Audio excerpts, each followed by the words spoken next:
morning. Good morning, Philippines. Hello, world. Tadyata. Good morning, Philippines. Hello, world.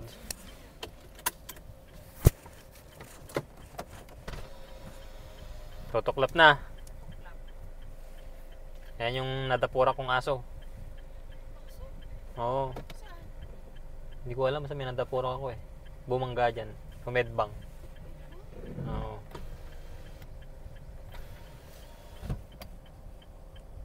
Yeah. So, yeah. It's May 4, June 4, 2024. Araw ng Martes, time check 7:22 ng umaga. And pasok na. So kahapon, just wanna share with you my accomplishment yesterday. Kahapon, gumawa ako ng flowchart ng system. Specifically doon sa procurement side. So sa procurement. Submitted na siya sa Office of the City Administrator for her to review and sign it as the official guidelines on procurement. So it's version 1. Kasi the following days, weeks, months, there will be an update on the process itself. But for the meantime, kung anong meron tayo, anong gagawin natin, di ba? Yan lang yan. So, yeah. And also, I communicated with the HR and with my team in regards to the installation of biometrics. Nagkaroon ng konting problem kasi hindi nagana yung pagpasok ng fingerprint doon sa server, internet server natin. However, sa local server natin sa desktop, mapapasok siya. Kasi nga lang, di nagtatransmit yung data doon sa ating website. So, ngayong araw na to, troubleshoot namin, i-reconfigure namin kung bakit problema. And also, set up namin ngayong araw ng para sa aming digital literacy training on tomorrow, June 5 up to June 7, 2024. So 3 days training siya, dedicated sa ating mga sa barangay, barangay secretaries. First batch is barangay secretaries, secondly is barangay treasurers on the third week of June. So nag-rundown kami, tawag dito,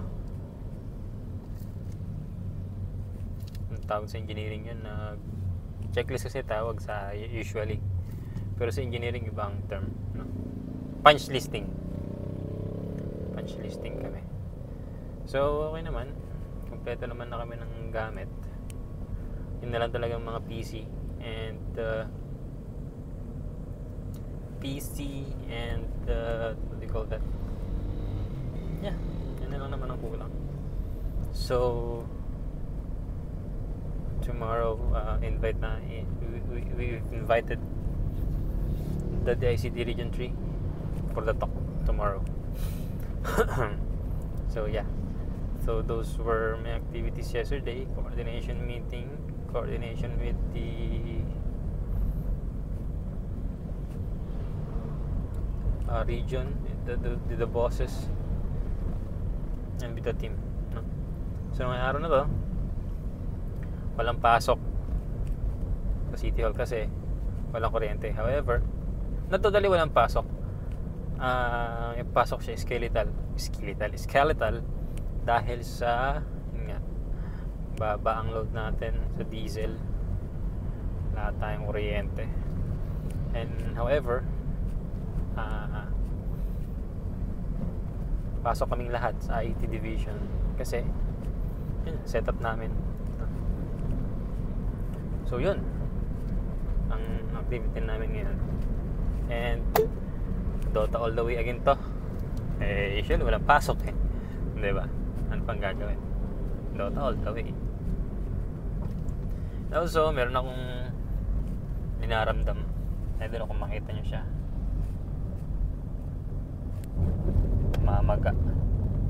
Mamaga yung aking daliri. Ayan. Meron kasi akong yun yung mga excess na balat sa kuko. Binunot ko. Araw siguro ng Thursday yun, Wednesday. Binunot ko. Wala naman. Dumugo naman siya. Nilagyan ko alcohol. Wala naman. Until such time na namaga na siya. And nung Monday kahapon may nung Saturday, Sunday yata medyo namumuo na, parang may tubig, no? And then kagabi nung Monday yun nga, nagkaroon na ng nana. So ngayon papalaki na nana. So hindi ko pahinugin bago ko tusukin. It's not advisable kasi it should be performed by a doctor, I think. Pero yun nga. Pero ngayon pupunta tayo sa RHU, hingi tayo ng assistance sa kanila. Tayo ng gamot at the same time. Kung tutusukin ba nila, di okay. Kung hihiwain ba nila para matanggal, di okay. Pero sa pagkakaalam ko nga, anti-tetano ang itutusok sa akin. Iwas tetano tayo. Then gamot, pangalis ng kirot, tsaka pampakalma. So yeah, I think yun ang activity natin today. Setup ng biometrics, check up nito, setup ng digital literacy training doon sa DRRM. And ito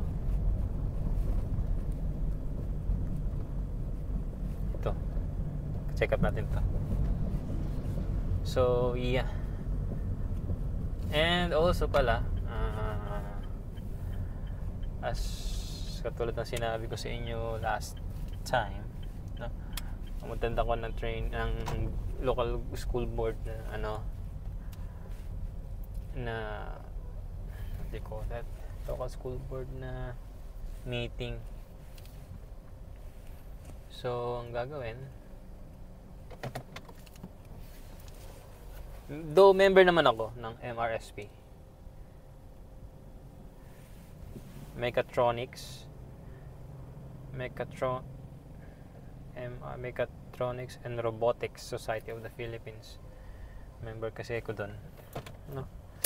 It's composed of electronics and communication engineers and computer engineers and other allied degrees. Meron yatang hindi ko that ComSci, may IT, but definitely ang core niya is CP and ECE. So in relation to that, sa MRSP and the LSB and me, no, I will be communicating with them, no, na baka pwede mag-conduct ng training para sa DepEd. Nire-request kasi ni District Supervisor yun, ni Bisor, na magkaroon ng training and ilalaban ng Palayan City sa mga ganun skills competition, no? Let us see how what journey is waiting before us, no? Let's start with that. Membership, communication muna kung paano magpa-member. Though alam ko naman yung process, but working in the government, kailangan ng black and white yan. Documentations, transmittals, and letters. So I think gagawa na akong letter, papa-member muna kami, IT division. After ng IT division, proceed na kami sa DepEd membership. Hindi ko alam. But may pag-usap muna kay Doc Malyari. Si Doc Malyari kasi is yung Dean ng Holy Cross. Member din siya ng MRSP. Diba? So, the good thing about network is that, you can easily ask for favor para sa mga ganun. And looking forward na pag okay na mag-conduct ng training MRSP Pampanga, Manila, NCR, anywhere. I think that's good for today. Thank you very much for watching. See you again tomorrow. Ang sakit. Hindi ko alam. Nakikita nyo. Laki oh. Shit. Bye. This is Millennial Memo, personal stories of millennial government employee living here in the province of Nueva Ecija. See you again tomorrow.